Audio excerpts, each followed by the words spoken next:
এজন্য আমাদের বাচ্চাদেরকে শিক্ষা সম্পর্কে অত্যন্ত সচেতন হতে হবে। এটা সবচাইতে বেশি দামি মূল্যবান কাজ। আজকের এখনকার বর্তমানে এই 2011 হয়েছিল, তারপরে 2021-এ একটা সার্ভে হয়েছিল। সেই সার্ভে রিপোর্টে এটাই আসছে যে শিক্ষা পারপাসে সবচাইতে বেশি টাকা ব্যয় করে ইহুদিরা তাদের সন্তানদের পিছনে। আমরা ক টাকা ব্যয় করি? আমরা ক টাকা করি এটা আমাদেরকে ভাবতে হবে। আমি একজন পুরুষ হিসাবে পার ডে যদি আমার 300 টাকা কমসে কম ইনকাম বললাম, যা এখন একটা লেবারের ইনকাম নয়, তবু আমি গড়ে যদি 300 টাকা ধরি, আমার মাসে 9,000 টাকা যদি কমসে কম ইনকাম হয়, আর আমার যদি 3টে কি 4টে বাচ্চা থাকে, 2টো সন্তান থাকে, তাহলে আমার তার কত পার্সেন্ট আমি ব্যয় করছি আমার শিক্ষার পারপাসে, বাচ্চাদের উপরে বা আমার নিজের জ্ঞান অর্জনের উপরে আমি কতটা ব্যয় করছি। আজকের ইহুদিরা এই খাতায় ব্যয় করায় এরা এখন 1 নম্বরে চলে গিয়েছে। তাহলে 1 নম্বরে গিয়েছে, তার ফল তারা পাচ্ছে।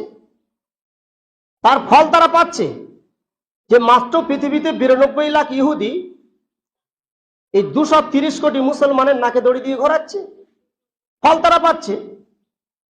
আজকের 92 লাখ ইহুদি তারা পৃথিবীর 4 নম্বর শক্তিধর দেশে পরিণত হয়ে এই 230 কোটি মুসলমানদের কতল করছে, খুন করছে, ছাগল ভেড়ার মতো পিষে মারছে। মারবে না কেন? এটা দোষটা তো আমাদের। আমরা কটা বাচ্চাকে শিক্ষিত করার স্বপ্ন দেখেছি, কটা বাচ্চাকে আমরা পড়াশোনা করাতে পেরেছি।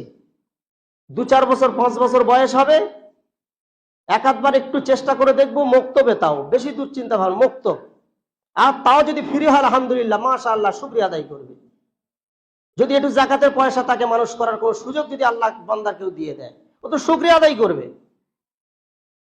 তাহলে এত নিম্নমানের চিন্তা ভাবনা মুসলিম সমাজে যতদিন থাকবে, এই সমাজ কোনোদিন উন্নতি করতে পারবে না, কোনোদিন পারবে না। সব সময় ওই ইহুদিরা টাকা দেবে আর আমি সেই টাকায় আমার বাচ্চাকে পড়াবো। আমরা এখানে যারা বসে আছি আমাদেরকে এটা জানতে হবে। আজকের আমাদের এখানকার যত স্কুল আছে সমস্ত স্কুলে মিড ডে মিল দেওয়া হয়, হয়তো মিড ডে মিল বাচ্চাদের খাবার। সারা ভারতবর্ষে যত বাচ্চাদের খাবার মিড ডে মিল চালু হয়েছে, বিশাল একটা খরচ, এটা হাজার হাজার কোটি টাকা খরচ। তাদের ডিম দেওয়া, তাদের চাল ডাল দেওয়া, তাদের শাকসবজি ভাত রান্না করে খাওয়ানো, একটা রান্নি পোষা স্কুলে।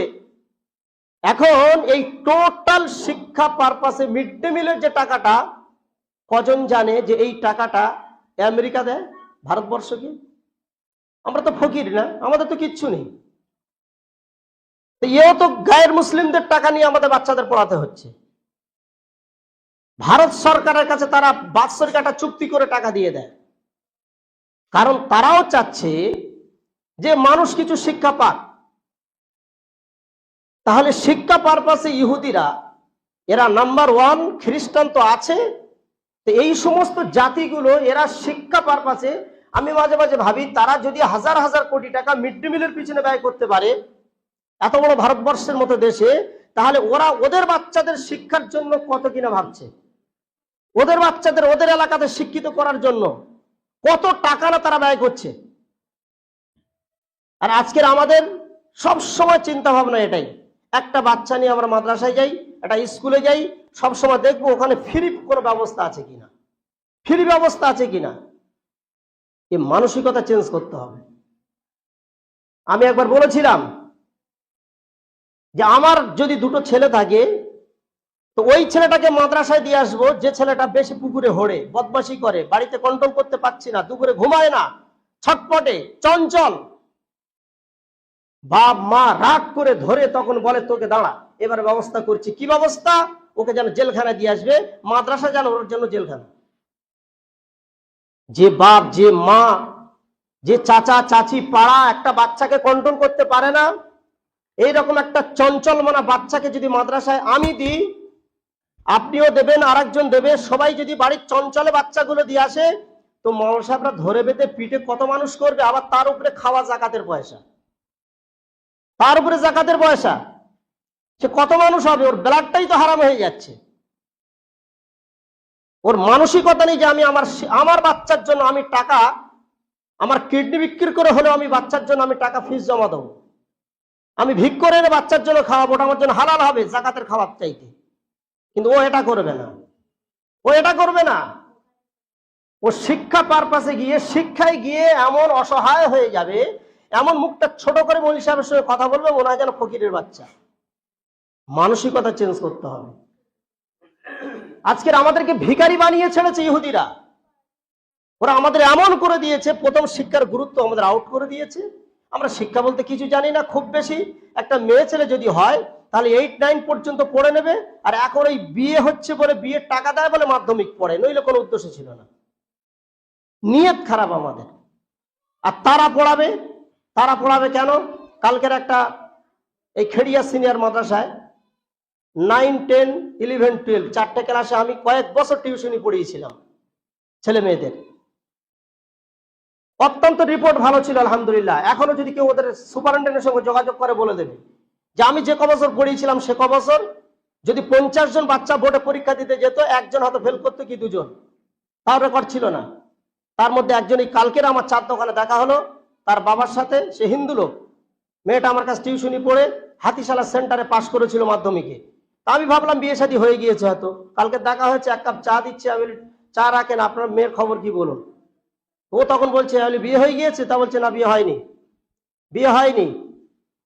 তো খবর? বলছে এখন আমার মেয়ে ইঞ্জিনিয়ারিং কলেজে পড়াশোনা করছে। কোথায়? পাটনা। একটু ভাবতে হবে এগুলো। আর আমরা হলে কি করতাম? এত বছর কোনোদিন পড়াশোনার দিকে নিয়ে যেতাম না। মাধ্যমিক পড়াবো তো কোনো রকম, তার ওই ম্যারেজ সার্টিফিকেট একটু লাগবে, টাকা লাগবে এর জন্য। এজন্য আজকের আমরা যারা মুসলমান, আমাদেরকে যে কৌশলে পিছিয়ে দেওয়া হচ্ছে, এগুলো নিয়ে সমাজে আলোচনা করতেই চায় না। ওই স্টেজে উঠে একটু নামাজ রোজার কথা শুনবে, মাশাআল্লাহ সুবহানাল্লাহ বলে চলে যাবে, এইটুকু যথেষ্ট। রমজান মাসে আসলে একটু ভালো মন্দ ইফতার চাই আমাদের, খারাপ ইফতার হলে একটু রাগ হয় আমাদের। আমরা এত আরাম প্রিয় হয়ে গিয়েছি, আমার কষ্ট আমি সহ্য করতে চাই না। আমি এজন্য এই ইহুদি খ্রিস্টানদের চক্রান্তে আমরা যে পিছিয়ে যাচ্ছি।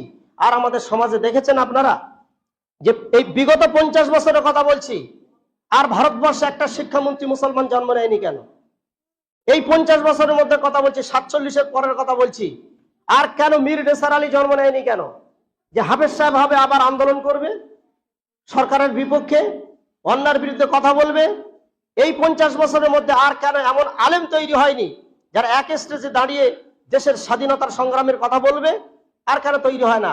যতদিন যাচ্ছে মৌলভী সাহেব যেন এখন তাবিজ, কবজ, মাদলি, তদবিরি দাওয়াখানা, কুদরাতি দাওয়াখানা, তেল পড়া, পানি পড়ার বোর্ড, আর খুব বেশি যদি স্বপ্ন দেখে তো 4000-5000 টাকা মাদ্রাসায় গিয়ে পড়াবে, এই স্বপ্নটুকু দেখছে। আর না তো মসজিদে গিয়ে ইমামতি করবে, বাস কয়েকটা পয়সার দরকার, এই পর্যন্ত দৌড়। তাহলে এইরকম শিক্ষার অবনতিটা, এটা যেখান থেকে শুরু হয়েছে সেখান থেকে আমাদেরকে আবার শুরু করতে হবে। আমি এই জন্য বলছি, আমরা আহলে হাদিস, আমাদেরকেও শয়তান অন্যভাবে ধোঁকা দেবে। শিক্ষার সাথে আমাদের সম্পর্ক কেটে দিতে চাইবে, শয়তান আমাদেরকে বোঝাবে আরে ইমাম আবু হানিফার মতো লোককে যখন তুই মানিসনি, তাহলে গ্রামে কে আছে তুই তার মেনে চলবি? এই যে মানবো না, এই যে মানসিকতা ঢুকে গিয়েছে, তো কাউকে মানতে চায় না, বাপকেও মানতে চায় না, ও বাড়ির মাকেও মানতে চায় না, ওখানেও ফতোয়া জারি করে দেয় মার উপরে। অথচ আল্লাহ রাসূল সাল্লাল্লাহু আলাইহি ওয়াসাল্লাম তিনি কি বলেছিলেন আবু হুরায়রার ব্যাপারে? আবু হুরায়রা রাদিয়াল্লাহু তাআলা আনহু যখন বলেছেন, ইয়া রাসূলুল্লাহ, আমার মা অমুসলিম, আমি তার সঙ্গে কি ব্যবহার করব? আল্লাহ রাসূল বলেছিলেন, তোমার মা অমুসলিম হোক আর যাই হোক, তার সঙ্গে সদ্ব্যবহার করতে হবে। ওয়াকাযা রাব্বুকা আল্লা তা'বুদু ইল্লা ইয়্যাহু ওয়া বিল ওয়ালিদাইনি ইহসানা ইম্মা ইয়াবলুগান্না ইনদাকাল কিবারা আহাদুহুমা আও কিলাহুমা ফালা তাকুল লাহুমা উফ। খবরদার, বাপ হোক আর মা হোক, উফ শব্দ ব্যবহার করতে পারবে না। এখানে কি হিন্দু না মুসলিম বলা হয়েছে? এখানে আল্লাহ রাসূল সাল্লাল্লাহু আলাইহি ওয়াসাল্লাম বললেন, ফালা তুতিউহুমা, খবরদার তাদেরকে তোমরা অনুসরণ করো অতক্ষণ পর্যন্ত যতক্ষণ না তারা তোমাকে শিরক করতে বাধ্য করবে। তাহলে শিরক ছাড়া বাকি কোনো ক্ষেত্র পাওয়া যায় না বাপ মার সাথে বেয়াদবি করার, তার কথা অমান্য করার কোনো ক্ষেত্র নেই। তাহলে এই জায়গাগুলো আমাদেরকে বুঝতে হবে। মানার ব্যাপারে আল্লাহ তাআলা কি সুন্দর যে বিধানগুলো দিয়েছে, আজকের আমাদের শয়তান এমন মাথার ভিতরে ঢুকিয়েছে, ওকে মানি না, একে মানি না, এর মানি না, তো কার মানি? নিজেই দেখছে, নিজেই ইমাম হানিফা। ও নিজের সারাদিন পরে রাত্রে যখন বিছানাতে ঘুমিয়ে যাচ্ছে, একটা নতুন আহলে হাদিসের ছেলে, ও আবু হানিফা মনে করে ঘুমাতে যাচ্ছে যে আমি আবু হানিফা হয়ে গিয়েছি। সুতরাং আমি যখন সকালে উঠবো তখন আমি যেটা বুঝবো ওইটাই ঠিক, ওটাই দিন, ওটাই আমার কাছে সব। আর বাকি কোরআন হাদিস কে কোথায় কি বললো, কোন আলেম কি বললো, ওসব আমার দেখার দরকার নেই। এই একটা মারাত্মক ব্যাধি। এখান থেকেই খারিজি জন্ম হয়েছিল।